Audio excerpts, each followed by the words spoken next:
A great subject for a quick daily drawing exercise is this old bit of fencing in country New South Wales that we just stopped as we drove past so I could take a quick photo, potentially for a painting in the days when I took it. No, the video hasn't frozen. I just paused for quite a long time trying to work out exactly what's happening at the top right of that closest post.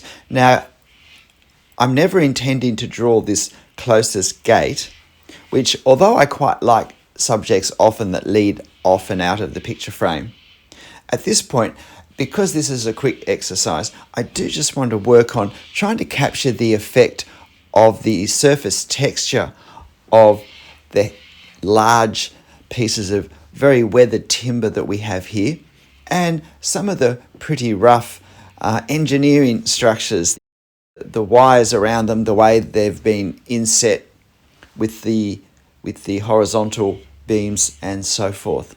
Now I'm using a 0.3 millimeter pen, Copic multiliner,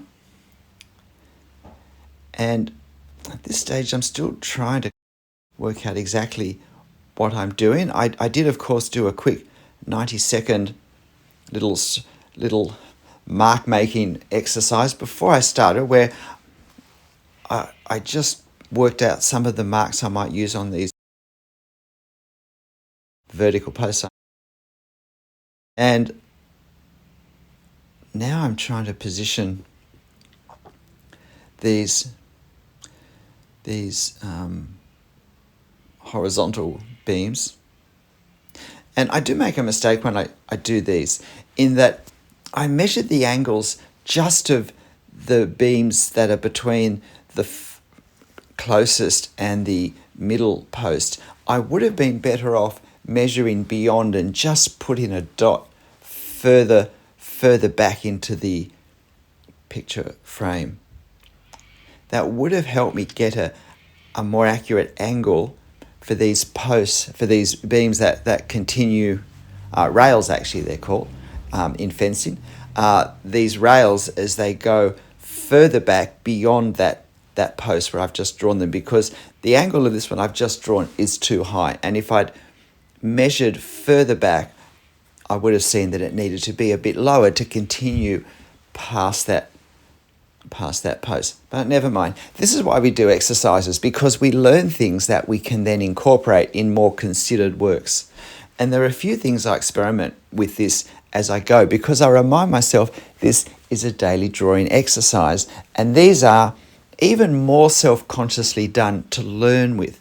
We do these because we can experiment, because it is just a 10 or 20 minute drawing. Speaking of which, this did take me 20 minutes because I drew a little bit more of it than I expected to draw, because I was enjoying it. It really would be a great subject for a more considered drawing, and then we might choose whether or not to put that closest gate in or not, and to include some of the other details in the background, even to the odd cow. So that's what I should have done. So now do this bottom rail, and again the angle is just a bit too steep, although not quite as out of kilter for how it should be as the one above it. But never mind.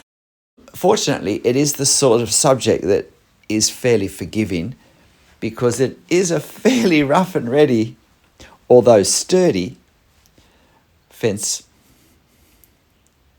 So trying to indicate some of the areas where the old timber post is weathering, where it's split, where it's worn away, been eaten away, and therefore casting deeper shadows.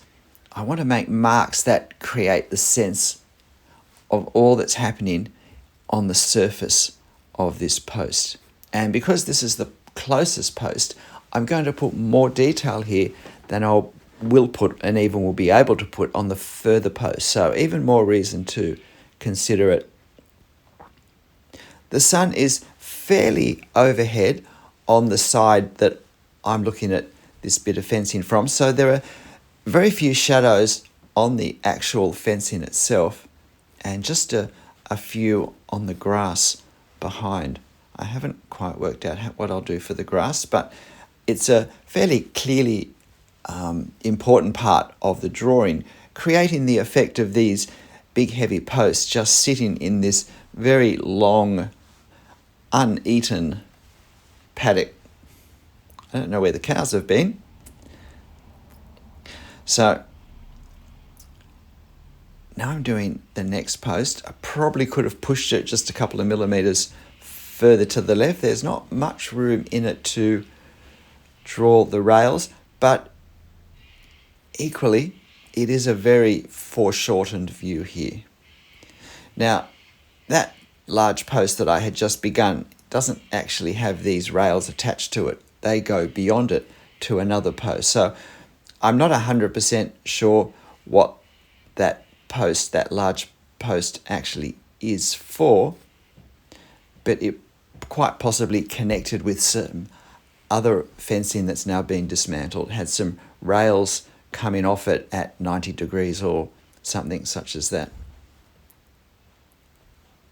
And you can see me now trying to just smooth out the difficulties caused by not quite getting those angles right, by only measuring that first gap and not measuring right through to the end. It's something I usually do when I measure angles for buildings, is I try and measure the furthest point of the line that I'll need to have in my drawing, because that's the most accurate way to get the first part at the right angle. If that makes any sense at all to you. And so just starting to give some suggestions of grass now. And also the rail. I should have just lifted that slightly just to create a little more gap.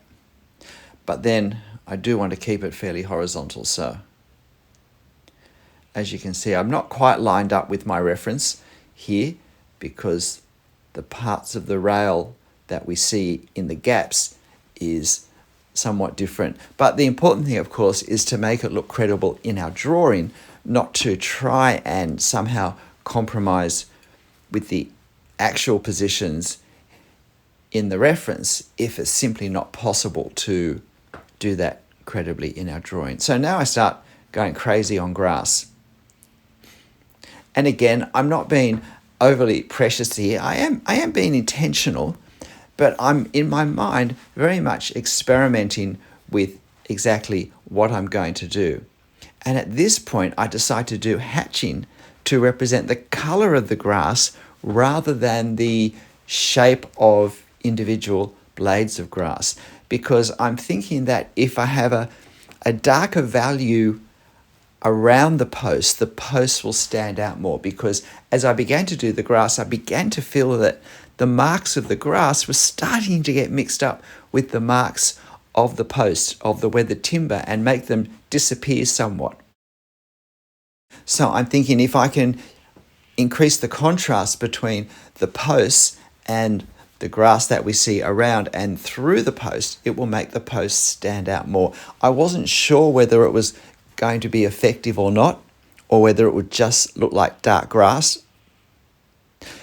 But again, I reminded myself, well, this is why we do these exercises, to experiment.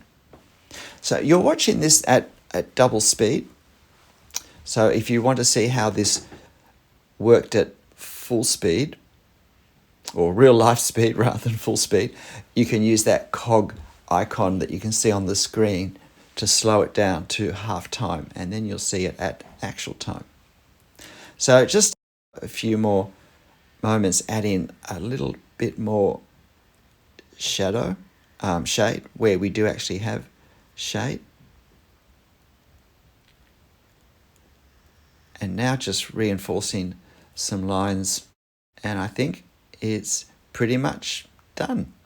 Well, what do you think of this little piece of country New South Wales? I'm pretty happy with the effect overall. While there are some inadequacies in the form, I really do like the effect of the texture, and I think darkening the grass was the right choice. G'day, I'm Stephen Travers. Well, of course, if you'd like to have a go drawing this yourself, you can get this photo from my channel community page, and why not have a go, either making a quick drawing, or if you want, as I said, I think it's a really nice subject for something a bit longer. But certainly it's a good choice for experimenting with the effect of weathered timber freehand in ink. But look, whatever you decide to draw and however you draw it, make sure you have fun. I'll see you next time. Bye.